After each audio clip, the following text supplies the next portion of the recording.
Hello दोस्तों, एक बार फिर से आप सभी का हमारे स्मार्ट लर्निंग पॉइंट में स्वागत है। दोस्तों, अगर आप हमारे चैनल पर नए हैं तो हमारे इस चैनल को सब्सक्राइब करना, साथ में बेल आइकन को प्रेस करना ना भूलिए, जिससे आप सभी को हमारे सारे न्यू वीडियो के नोटिफिकेशन मिलते रहें। दोस्तों, हमने लेसन 1, 2, 3 को पढ़ा, 4 को भी पार्ट 1, पार्ट 2, पार्ट 3 पढ़ा। ये पार्ट 4 है, इसलिए हमने पार्ट वाइज बनाया क्योंकि यह लेसन बहुत ही बड़ा था, इसलिए हमने पार्ट वाइज बनाया इस वीडियो को। अगर आपने अभी हमारे सारे पिछले वीडियो को नहीं देखा है तो हमारे प्लेलिस्ट में जाकर आप देख सकते हैं, और या डिस्क्रिप्शन बॉक्स को चेक कीजिए, आप लोग पा जाएंगे। अगर आपके मन में कोई भी डाउट है तो प्लीज़ कमेंट कीजिए, उसे पूछिए, हम आपको बताएंगे। आज चैप्टर 4 पार्ट हमारा ये 4 है, भारतीय संस्कृत। इसके जो लेखक हैं वो डॉक्टर राजेंद्र प्रसाद हैं। दोस्तों, आपको गद्यांश की व्याख्या करते समय हम ये भी बताएंगे कौन सा क्वेश्चन कितनी बार एग्जाम में पूछा गया है। तो चलिए इसको वीडियो को स्टार्ट करते हैं। बट स्टार्ट करने से पहले अगर आप हमारे चैनल पर नए हैं तो हमारे चैनल को करें सब्सक्राइब, साथ में करें बेल आइकन को प्रेस, जिससे आप सभी को सारे न्यू वीडियो के नोटिफिकेशन मिलते रहें। तो चलिए इस वीडियो को स्टार्ट करते हैं। देखिए, यहाँ आपका झां है। यहाँ बहुत ही ज़्यादा ये दे दिया गया है, इस बहुत ज़्यादा क्वेश्चन दे दिया गया है, इसलिए हम लोग को पार्ट वाइज पढ़ना पड़ रहा है। तो चलिए पढ़ लेते हैं। यहाँ दिया गया है, आज विज्ञान मनुष्यों के हाथों में अद्भुत और अतुल्य शक्ति दे रहा है। उसका उपयोग एक व्यक्ति और समूह के उत्कर्ष और दूसरे व्यक्ति और समूह के गिराने में होता ही रहेगा। इसलिए हमें उस भावना को जागृत रखना है और उसे जागृत रखने के लिए कुछ ऐसे साधनों को भी हाथ में रखना होगा जो अहिंसात्मक त्याग भावना और प्रोत्साहित करे और भोग भावना को दबाए रखे। नैतिक अंकुश के बिना शक्ति मानव के लिए हितकर नहीं होती। वह नैतिक अंकुश या चेतना या भावना ही दे सकती है, वही उस शक्ति को परिमित भी कर सकती है और उसके उपयोग को नियंत्रित भी। तो दोस्तों, ये जो आपका गद्यांश है वो देखिए, यहाँ 2014 और 2016 में पूछा गया है यूपी बोर्ड एग्ज़ाम 10th के। तो ये क्वेश्चन पूछा गया तो इम्पॉर्टेंट है, इसे आप लोग टिक कर लीजिए, इम्पॉर्टेंट क्वेश्चन है और अच्छे से समझिए। अब चलिए इसका क्वेश्चन हम लोग देखते हैं, क्वेश्चन के अनुसार ही हम लोग आंसर देंगे। तो यहाँ क्वेश्चन दिया गया है दोस्तों, देखिए आप लोग, उपयुक्त गद्यांश का संदर्भ, यानी कि जो ऊपर दिया गया है इसका हम लोग को संदर्भ लिखना है। तो चलिए संदर्भ हम लोग लिखकर समझते हैं किस टाइप से हमको लोग को लिखना है। ठीक है दोस्तों, यहाँ संदर्भ आ चुका है हमारा, वो है प्रस्तुत गद्यांश हमारी पाठ्य पुस्तक हिंदी गद्य में संकलित भारतीय संस्कृत नामक पाठ से उद्धृत है। इसके लेखक डॉक्टर राजेंद्र प्रसाद जी हैं। तो ये इसका संदर्भ लिखना था, ये इसका आंसर है। अच्छे से देखिए आप लोग और समझिए। अब देखेंगे हम नेक्स्ट क्वेश्चन हमारा क्या है, तो चलिए देख लेते हैं। दोस्तों देखिए, नेक्स्ट क्वेश्चन यहाँ है, गद्यांश के रेखांकित अंशों की व्याख्या कीजिए। फिर उसके बाद में क्वेश्चन नंबर 3 में आपका है, हमें किस भावना को जागृत रखना है। फिर बा है इसी में, आज विज्ञान मनुष्य को क्या दे रहा है। ये तीनों जो क्वेश्चन है, चलिए हम लोग इसका आंसर देख लेते हैं। तो चलिए हम लोग देख लेते हैं। दोस्तों, वहाँ हमने तीनों क्वेश्चन को देखा था, यहाँ उसके सारे क्वेश्चन के आंसर दिए गए हैं। अब आंसर को भी लिख लेते हैं। तो दूसरा है आपका, प्रस्तुत पंक्ति में लेखक कहता है कि स्वार्थ से प्रेरित भोग उपाय अहिंसात्मक त्याग की भावना का उदय है। स्पष्ट है कि नैतिक अंकुश के बिना विज्ञान की शक्ति मनुष्य के लिए लाभकारी नहीं हो सकती, क्योंकि वह तो उस शक्ति के बल पर दूसरों के अधिकारों को हनन करके उनसे सब कुछ छीन लेना चाहता है।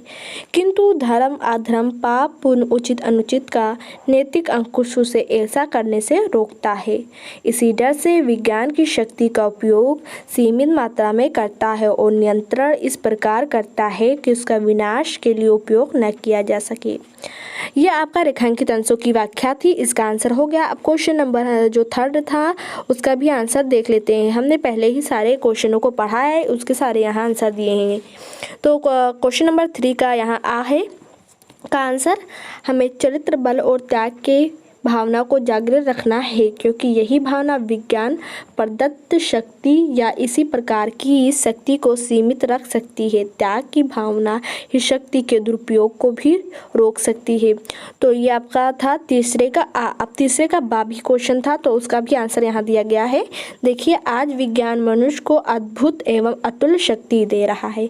तो आपका ये जो ये गद्यांश था ये समाप्त हुआ। अब नेक्स्ट गद्यांश को देखेंगे इसी चैप्टर के कि अगला नेक्स्ट गद्यांश हमारा क्या है। तो चलिए देख लेते हैं। देखने से पहले एक बार फिर से रिक्वेस्ट है कि आप हमारे चैनल को करें सब्सक्राइब, साथ में करें बेल आइकन को प्रेस, जिससे आप सभी को इसी वीडियो की तरह और भी सारे नए वीडियो के नोटिफिकेशन मिलते रहें। तो चलिए नेक्स्ट गद्यांश को हम देखेंगे। नेक्स्ट गद्यांश हमारा क्या है।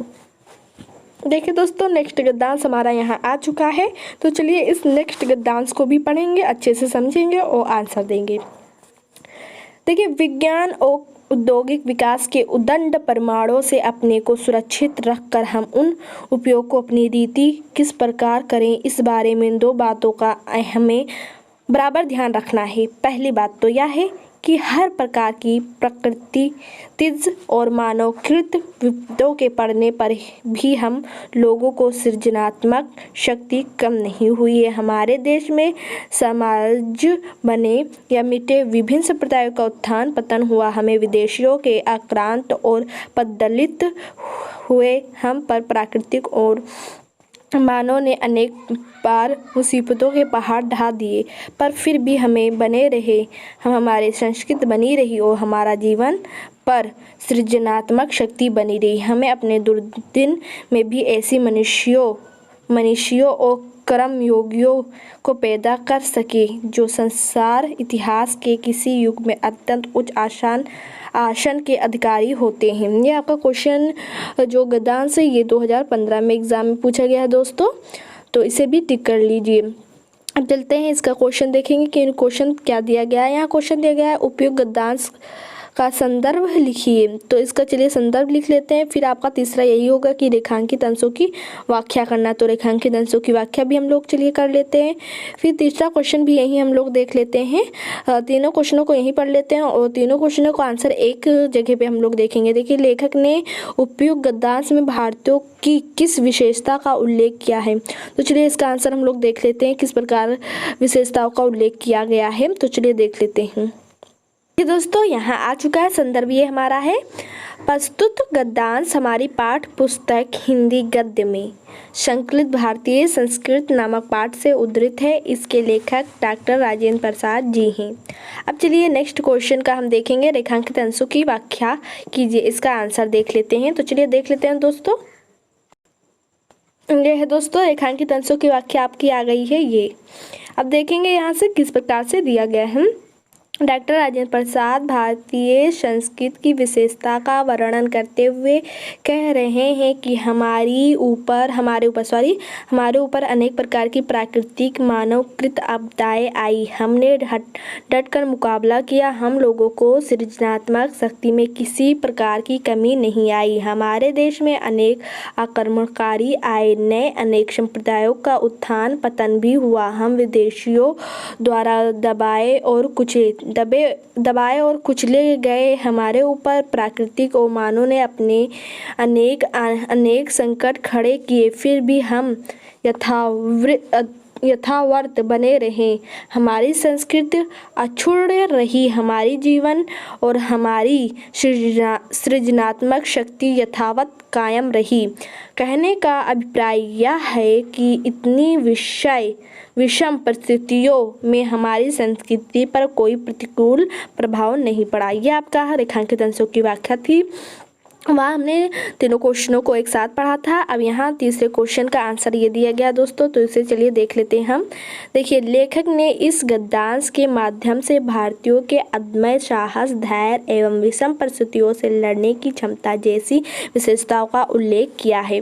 तो दोस्तों, यहाँ तीनों क्वेश्चनों का सॉल्व हो चुका है और सारे गद्यांश यहाँ हो चुके हैं। अब जो जितने गद्यांश बचे हैं वो लास्ट वाली वीडियो में हम सारा ये चैप्टर समाप्त कर देंगे। आई होप यह वीडियो आपको बहुत पसंद आया होगा दोस्तों। तो अगर पसंद आया है और भी आप लोग को अच्छे अच्छे नोटिफिकेशन के वीडियो पाने हैं तो हमारे चैनल को करें सब्सक्राइब, साथ में करें बेल आइकन को प्रेस, जिससे आप सभी को सारे हमारे न्यू वीडियो के नोटिफिकेशन मिलते रहें।